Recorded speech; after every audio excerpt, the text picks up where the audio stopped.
This is Professor Pete Alexander with the Winning at Business and Life podcast, where business leaders share their insights. It is 6 questions in 7 minutes because successful business leaders are busy and rarely have more time to spare. So let's get to it. Question number 1, in a few sentences, please tell me who you are and what you do.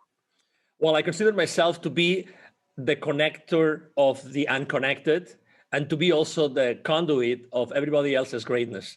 That's the real answer to your question. What says or what you can read on LinkedIn is a little bit different, but it's much more boring. Well, and Angel, it is an absolute pleasure to have you on the show. Question number 2, and this one's going to be right up your alley. What is something that makes you smile and or laugh about working in your industry? Definitely when people are not aware of the consequences of what they do. That's definitely something that makes me smile all the time. I try to be extremely hard on myself, so that's why I try to laugh and smile as much as I can. I love it. I love it.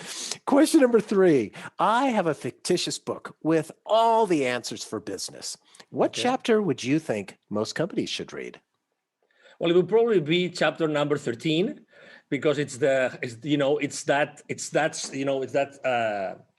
level in the hotels, excuse me, I had the lapsus right now. So what I'm trying to say is that there's always a chapter that nobody wants to read. When you're trying to go to a specific floor and the hotels don't have the floor number 13, right? It'll be definitely number 13. And that one is definitely the one that talks about being humble enough to be the right leader for your team.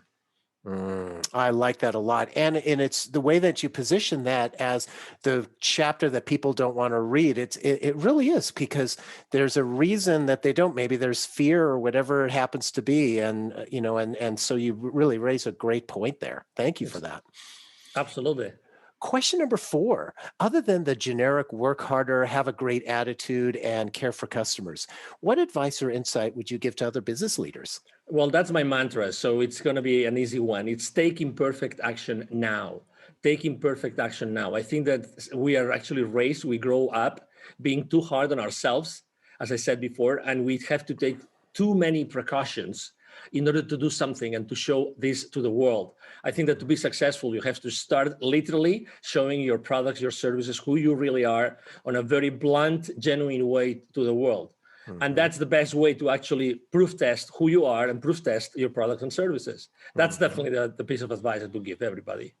I think that's really wise. And especially, it really makes a big difference there. And I think I'm glad that you shared that with the audience. Thank you for that.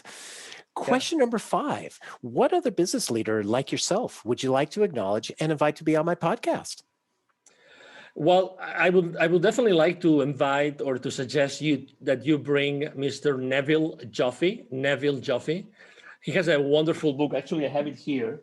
I didn't think of this. So I have it here. It's called The Baker's Dozen, Rules of Highly Successful Business Operators. This is a book that has not been published. It has been actually made in a very specific way with contributions of hundreds of C-level executives.